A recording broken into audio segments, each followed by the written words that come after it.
Hey, what's going on, guys? What's going on? I hope you guys are having a good day. My name is Dr. Boyce Watkins, and welcome to the Black Financial Channel. That's theblackfinancialchannel.com.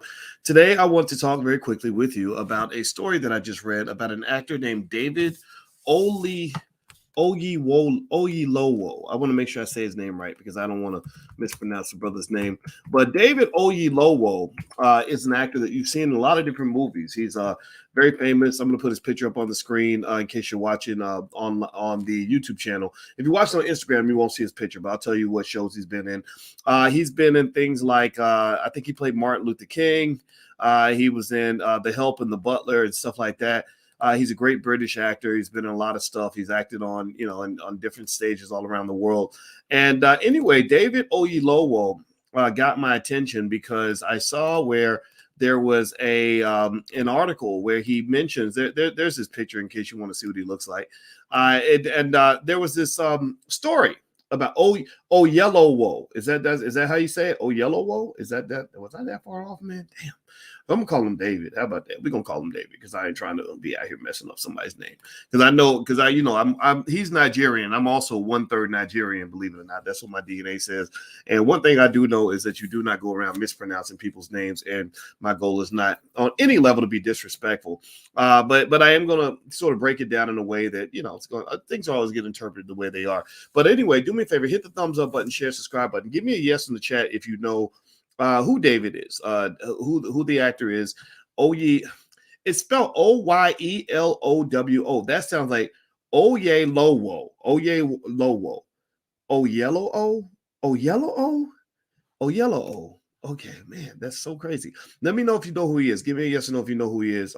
So anyway, so here's what I saw. I saw this thing where David was talking about his financial struggle to become an actor. He's been in a lot of different movies and shows. He's been in. He played Martin Luther King, actually. And he did a good job. I saw when he played him. He did a nice portrayal.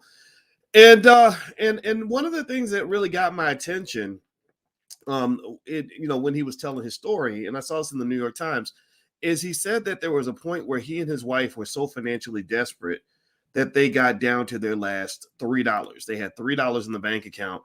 And what saved David apparently was he met Oprah, right? He achieved every actor's dream, I imagine, which is he bumped into Oprah. I don't know if they bumped into each other in the grocery store or at a party or what, but he met Oprah, and apparently Oprah changed his life. And anyway, so that really got my attention. Let me tell you why it got my attention. It got my attention because I spent a lot of time in LA. I spent a lot of time in Hollywood, and I know a lot of Black actors and actresses and directors and filmmakers and everything else. Like if I send out an email, you guys know we make about 2 movies a year. When I send out an email and say we're looking for a film director who can make a movie, or a writer or an actor or a director or whatever, we get hundreds of emails. Like we literally get hundreds of replies within like 2 hours, right? Within like 2 hours. And so there are so many talented Black actors and actresses out here that it's ridiculous. You're literally talking about probably $1 trillion worth of human capital. And I observe things. I observe economic systems. And one of the things that I think is really interesting is because, my daughter is going to be an actress. She's in acting class literally right now. She learned from a sister named Josie out of I don't even know Josie's last name, but she was just highly recommended. But Josie's her acting coach, and she does acting training every Saturday. And so I'm really interested in this industry because I don't want my little girl out there selling her body so she can get a role in a white man's movie. I'm just keeping 100 with y'all. I'm not interested in offering my children up for slavery. I saw all these stories about things that they do to the children and all this other stuff. Because y'all know Hollywood's a crazy place.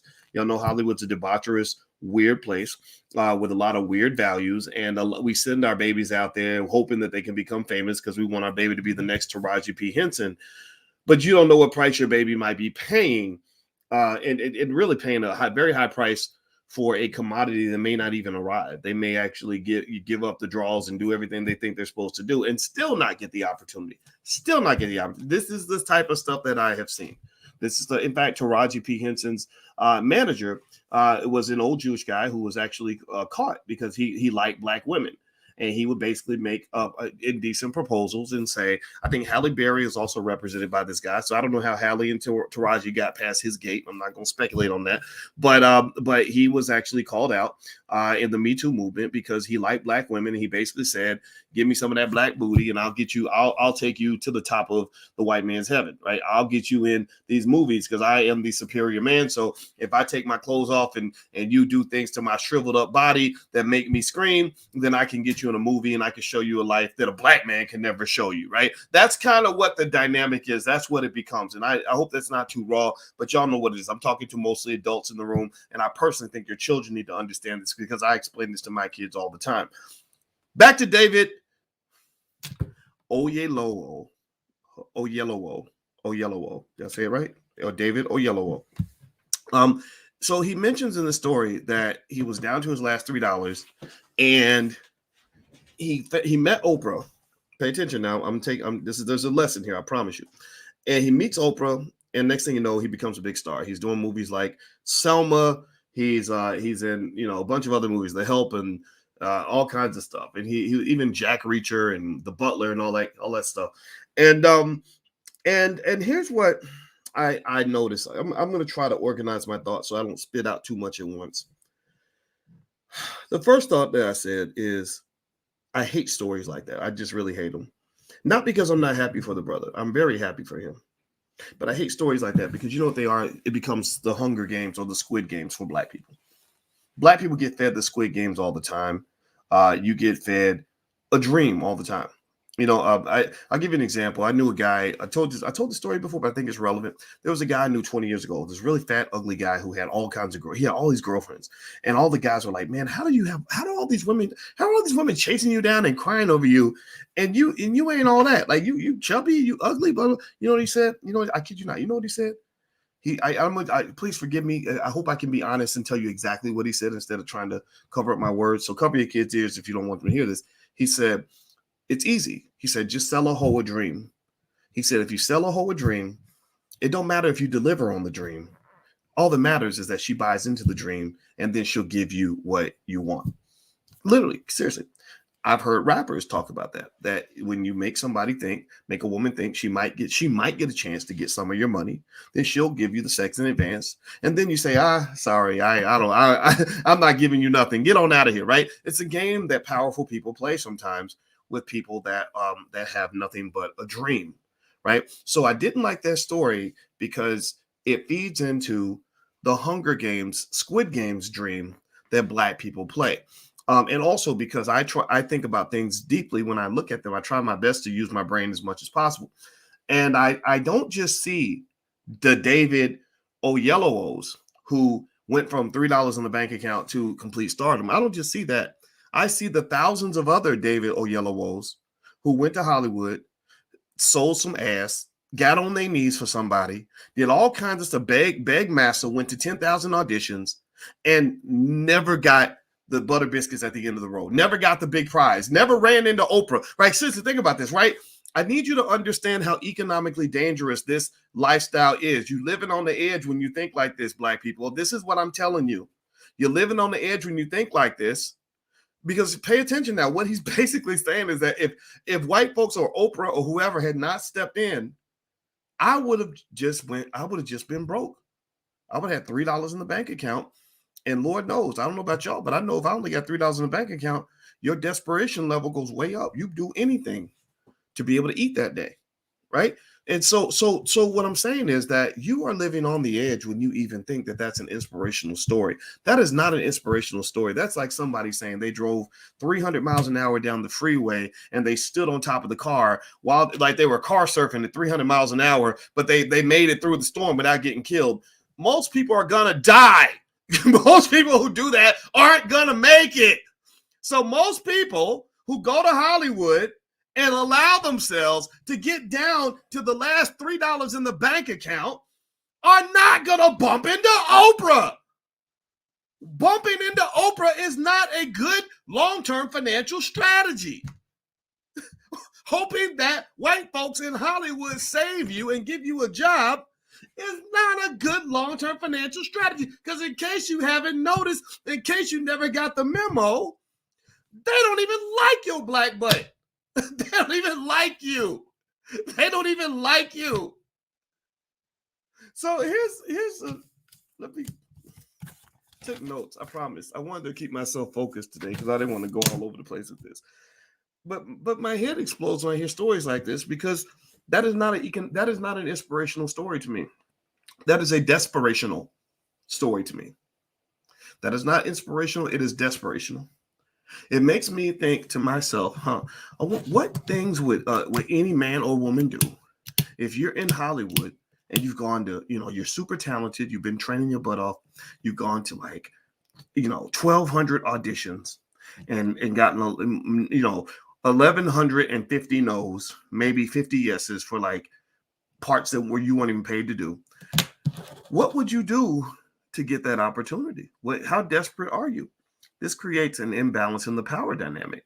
This creates a branch of what is referred to in economics as moral hazard. Now, moral hazard originally has more to do with risk, and I can talk about that later. But there's a branch of moral hazard that simply talks about the power dynamic that can exist between two parties when you sit down and negotiate. So process this. I want you to visualize this for me, okay? I'm sitting here and I'm a super talented actor. I've been busting my butt and I'm down to my last $3. I got $3 in the bank and baby need a new pair of shoes. And I'm sitting down with a white man who represents a big studio that's got money to burn and time to waste. I got to get my rent paid by Tuesday or I'm going to be on the street with my kids. He can wait forever. He could not make a penny for the next 100 years and he's going to be fine. So when we negotiate in that contract, who's got the leverage? Who's got the leverage? Somebody tell me in the chat. Tell me who's got the leverage in that negotiation. Can he and I sit down as equals in that situation? Are he and I equals? Maybe you can answer it that way. Of course we're not equals. Of course we're not equals. He can sit there. He can walk away from the table and not care, not miss a wink of sleep. I walk away from the table because he doesn't give me what I want. Well, I'm desperate. I am literally regretting it for the rest of my life because this is my once in a lifetime opportunity to feed my children and feed myself. Right. So here's what I need you to process for me. This is one little Dr. Boyce lesson I'm going to throw out here and kind of frame it because there's usually I see 8 lessons in everything, but I'm going to try to focus on 2 or 3 so we can walk away with something concrete. Pay attention, Black people. You can never have equality. Everybody talks about equality, equality, equality. One of the films that David was in was called Selma. Talk about equality, equality. We want equality. We want equality. Let me just tell you, you can't have equality without economic freedom. You can never have equality without economic freedom. You can never have equality without economic freedom because if you do not have the ability to walk away from the negotiating table because you're going to be economically whole no matter what, then you will never be able to properly negotiate with another man. It'll be like Kevin Hart playing basketball against LeBron James. He can't score. He has no shot. You have no shot. Now, I'm not saying you have to be as rich as the white man because the white man in America is the richest man on the planet. He's got more money than anybody else, damn near on a per capita basis. I'm not saying you have to be as wealthy as him. I'm saying you have to be economically independent. Let me explain what that means.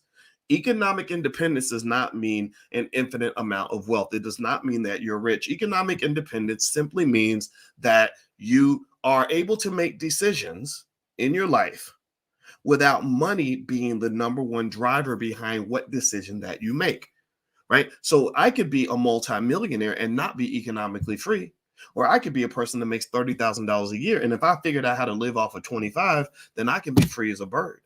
My daughter that lives in Denver, she's economically free. I said, you have economic freedom. She said, no, I don't. I'm not making nearly as much money as I want to make. I said, yeah, but you don't have to make decisions because of money. You're not financially desperate. You've got savings in the bank. You could walk away from a job if you want to. You don't have to go and sell your body for money, right? You're able to live off of, you go shopping for shoes at Payless. You don't feel like you have to go to the expensive store. So you're economically free. You're economically free. So the other interesting thing too is I want you to pay attention now.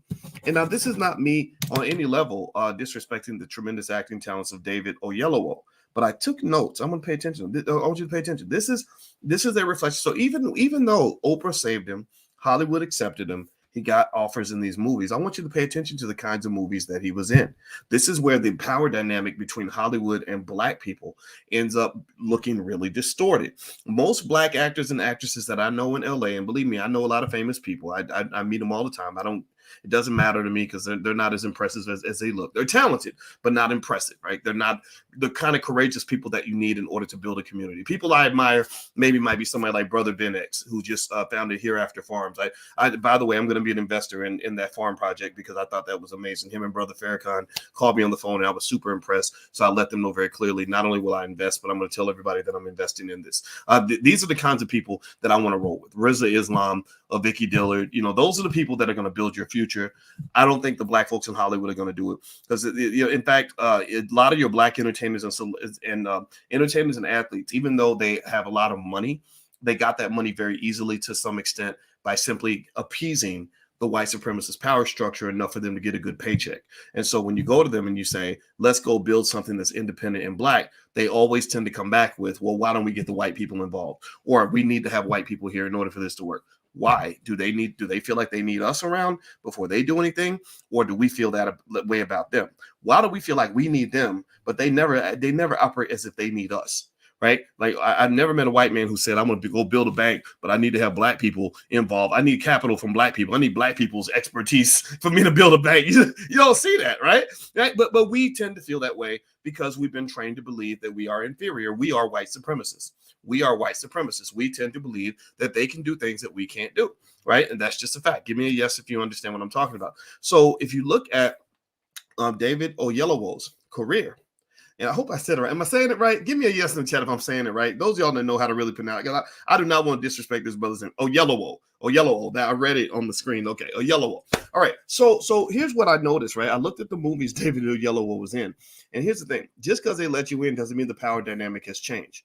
Just because they let you in doesn't mean they let you in as an equal. And I looked at the movies that he was in, which is really interesting. It made me think about the interesting, desperate scenario that most of Black Hollywood is stuck in. Let's name some of the movies he was in. The Butler. How many of you, if you were offered a chance to star in The Butler and you got to play the Butler, you got to be Forrest Whitaker with the lazy eye. And I think did he play the Butler? I can't remember who the Butler was exactly, but because I can't watch stuff like that, to be honest with you. Would you be in that movie? Give me a yes or no. If Hollywood offered you, $5 million to be in The Butler, would you go be in The Butler and play the Butler? Would that be something that you'd want your children to see? Would that be something you'd be happy about? I'm not dissing. I'm just telling you the truth. Okay. All right. You would do it. Okay. Some say yes. Some say no. A lot of you are saying no. All right. Another movie he was in, The Help, which was about two maids, the two Black maids that I guess maybe they were like clever maids, like rascally wabbits. But anyway, it was two Black maids. Let me let me pull this up on the screen so you could kind of see it in case you don't remember this movie. If y'all remember The Help, how many of you, give me a yes or no in the chat, how many of you, if you got an opportunity to star in The Help, would be happy to play one of the maids in The Help? How many of you would want to be in The Help? Okay, so there's The Help. Okay, I see a lot of no's. All right.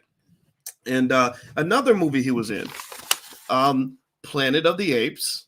Yeah, he was in Planet of the Apes. And so there's a theme there, right? It doesn't mean he's like some sort of coon or some sort of sellout. I'm not trying to say any of that. But what I am saying to you is that what tends to happen is that, see, when you have no power, you're cursed whether Massa lets you in the house or keeps you out in the field. In fact, sometimes if he keeps you out in the field, you're better off than if he lets you into the house. Because what happens is that if you're out in the field, at least you can figure it out, right? Like I'm a field Negro, right? I really am. White man kicked me out as soon as I blew my cover at Syracuse University and started talking all this Black stuff. They were conspiring on how to get rid of me. It's very difficult because I was very good at what I did, and I was one of the leading scholars in the world in my field. I was trained by some of the best on the planet. Go look it up. My dissertation's online. All my credentials are out there, right? But eventually, we parted ways, right? So I was a field Negro. The benefit of being a field Negro is that field Negroes have to be more creative. Field Negroes have to figure it out. Like Brother Ben X, a fellow field Negro, has figured out how to independently generate millions of dollars that will allow him to go get things done. Jay Morrison, another field Negro. Vicky Dillard, another field Negro. Right. So the field, the Black people in the field tend to be stronger and more capable actually than the black people that are in the house. Now, what happens when they let you into the house is you get access to things, right? You get money, you get some nice warm butter biscuits, you get a nice warm bed to sleep in, and master takes care of you. But in that integration process, this is what integration was. It was kind of like letting us in and saying you have the opportunity to be a house Negro if you want to. So as they let you into the house, there's always a power dynamic, right? When the rapist lets you into the bedroom, he's going to expect you to deliver some cookies at the end of the night. You understand? Like, so getting a chance to get into the warm bed with somebody who's a predator by nature. And we know, I'm sorry, you look at the history of white supremacy and how it's worked all around the world. It's been very predatory in nature. The fact that they trained you to believe that integration was a good thing for you is part of your mental illness that you're going to have to work through. I don't see integration as something that was good for black people, not because integration is always bad. To say integration is always bad is like saying sex is always terrible. No, sex is not terrible, but sexual assault is highly inappropriate. Right? Sexual harassment ain't cool. Right? So sex is cool. It's not the sex. It's the way the sex is done. Right? So basically the integration is not the issue. Right? I believe integration is a part of life. I think that's something you're going to always have to do. I don't have a problem sitting down doing business with a guy who doesn't look like me. I know white people are scared of me because they tend to think pro-blackness means that you hate white people. Well, you know what? When you're truly empowered and as a black man, you ain't got time to sit around hating white people. I don't have an issue with you because you don't control nothing that happens in my house. You don't control anything that happens in my life. You're not telling me what to do. And as long as a man, I know you're not telling me what to do, then I don't even have the energy or desire to be mad at. What am I mad for? What would I be mad at you for? Right? I'm not going to get mad at you unless you are disrupting my life. And if you're controlling me, then I have a problem with you. Right? So a lot of what I want you to kind of see with this is that when you're talking about David Oyelowo, a great actor who just mentioned in this article that he was down to his last $3, and I my heart goes out. I want you to kind of understand that stories like that is how media plays the Hunger Games with talented black people. This does not mean you should not be an actor. My daughter's going to be an actor. This does not mean that I hate this guy. I think he's a coon. I don't think any of that. I don't even know the brother. But what it does mean is that if you are going and you're negotiating with other communities, you need to have a plan B and a plan C and a plan D, so that in case Oprah doesn't show up and change your life, you're going to be okay. I mean, the idea that you think that your whole financial success plan is I'm going to get real talented at acting and hope I one day bump into Oprah is absolutely insane. That is the definition of complete insanity. You don't bet your future on a lottery ticket. You just don't. And so these stories are not inspirational. The stories that inspire me are stories of the black person who says, yeah, I made it in Hollywood, but I had a business and I had some wealth and I had some other opportunities. So in case Hollywood said no, I would still have somewhere to go. You remember Dr. Myron Rolle, actually. I respect him. He was a guy who got drafted in the NFL and they didn't understand what was going on because Myron Rolle said, I don't want to play.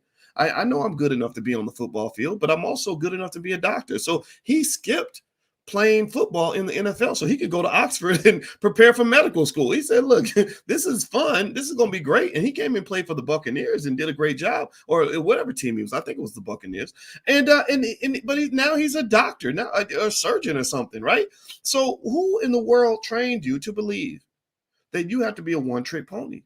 Who taught you to believe that all you got to do is you show up with a bunch of talent with no economic model other than the Oprah model, hoping Oprah discovers you or hoping that some studio decides to let you in? That is a horrible, horrible life.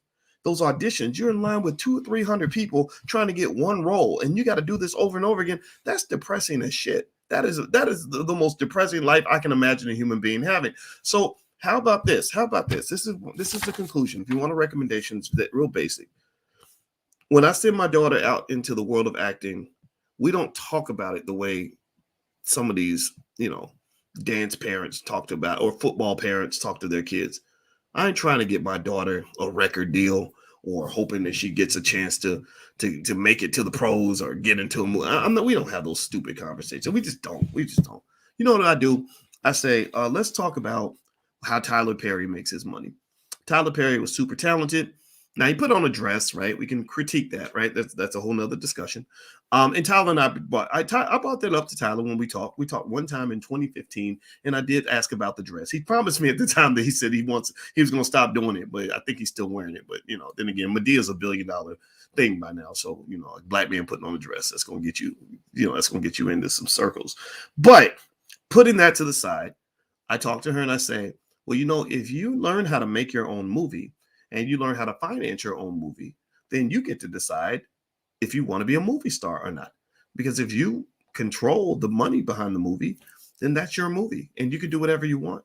And then also we say, well, what's really important is learning how to make enough money so that if you get an opportunity and you don't want to take it, you can walk away from that opportunity without feeling like you just gave up on a chance to change your own life. You're not going to feel that way. That person, that man is not going to have that power over you.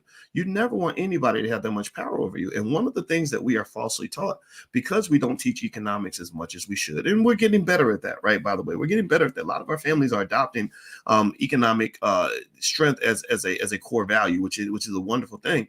But because we don't understand the economics, a lot of our most talented, most extraordinary people end up in the most horrifically desperate situations because nobody ever taught them how to make sure that they can eat. Nobody ever taught them that. They taught you how to dribble a basketball, but they never had you visualize life outside of basketball. They taught you how to throw a football, but they never taught you how to start a business. They taught you how to act and sing and dance and all that, but they never taught you how to generate streams of income that's going to hold you down. And a lot of us are taught to chase jobs. And while we might be the best in the world at chasing the job and letting our friends know when there's a new job available and all that, my question is, can you also create a job?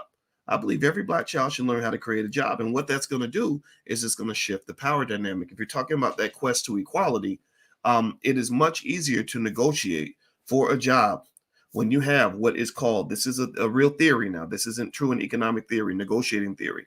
It's called a credible threat. A credible threat means that if I'm negotiating with you, I have the ability to get up and walk away from the table. So if I say I want an extra 10,000 and you say no, I can say, okay, no problem, no hard feelings, but I'm not going to take that deal. Right. And what that does is that increases your power in the negotiation, which increases the likelihood that you can get what you want. A lot of entertainers got screwed and are getting screwed to this day. You hear about Megan Thee Stallion and some others complain about their contracts. They get screwed in their contracts largely because when a unknown artist with no other options, who's broke from the hood, doesn't know what's going on, is negotiating against a bunch of 50-year-old men who run a record label who have $1 billion in the bank, there is no way on earth that could be an equal negotiation. That is a huge imbalance in the power dynamic, which pretty much means that you're going to be a slave whether you get the deal or not. In fact, not getting the deal frees you more than actually getting the opportunity. It's like entering into a relationship with somebody that has 50, a woman dating a guy that has 50 girls chasing him all the time and who doesn't respect her, where her self-esteem is so low that she feels like if he don't want her, nobody else does. And every day he tells her that if I don't want you, girl, ain't nobody gonna want you. If you ain't with me, and then ain't nobody gonna want you, right? And if you believe that, then guess what? You're gonna feel terrible in that relationship. That is not a healthy relationship, because you can't even sit down and ask that man to do anything for you, because he's gonna say, why you have no power. Power matters, Black people. Power matters. And it's not about having power over other people all the time. It's about simply having power over your own life, power over your own freedom. The most powerful person, the most powerful people to negotiate with are people that are completely free. So what does freedom look like? Before you achieve freedom, you got to know what it looks like. And it starts with where you are economically and the tools and resources that you make available for yourself and for your children that will allow you to negotiate in a proper fashion. All right, I'm done. By the way, I'm going to get out of here. In case you're interested, tomorrow, my wife's a licensed therapist. We're teaching a class tomorrow on creating the drama-free family. This is research based on tactics and tools for better family communication, minimizing baby mama, baby daddy drama, dealing with the kids, all this stuff. She's the scientist. I'm just speaking from experience as a Black man, and I'm supporting my wife, and I want to be a part of this class. So if you want to join the training, you can go to thedramafreefamily.com. THE, that's thedramafreefamily.com. Feel free to go take a look if that's something that you want to work on. I believe that your family should be your greatest investment, because if your family life is bad, it's going to ruin everything else. The lowest net worth in America, y'all don't know this, but the lowest net worth in America is actually the net worth of the single Black mother. I don't know if y'all know that or not, but if you're a single woman raising kids by yourself with no help from a man, then your net worth is hammered, because it's just hard to do. It's really hard to do. And also, among the lowest net worths is that of the man who has multiple kids and multiple women, because you're paying so much money to different child support courts that you can't actually keep up with that financially. So it ends up ruining wealth. So these little things that we don't think about are extremely important when you're talking about building wealth. And so my ability to get along with the woman that I have a child with is going to play a big part in whether or not this woman becomes an asset to my life or a liability, and whether we're working together as a team or trying to do everything solo. I'm telling you, Black people, you cannot build wealth when everybody's doing everything solo. You have to find a way to work together as a team. So that's what this is all about. It's like 48 slides of like really deep, interesting, like best practices, like easily applicable tools. So feel free to go take a look. If you're interested, then go to thedramafreefamily.com, or if you go to boycewatkins.com, there's a link in the bio. So I'll see you guys soon. Please have a great day. It was great talking to you. Love you. I'll see you guys soon. Take care. Peace.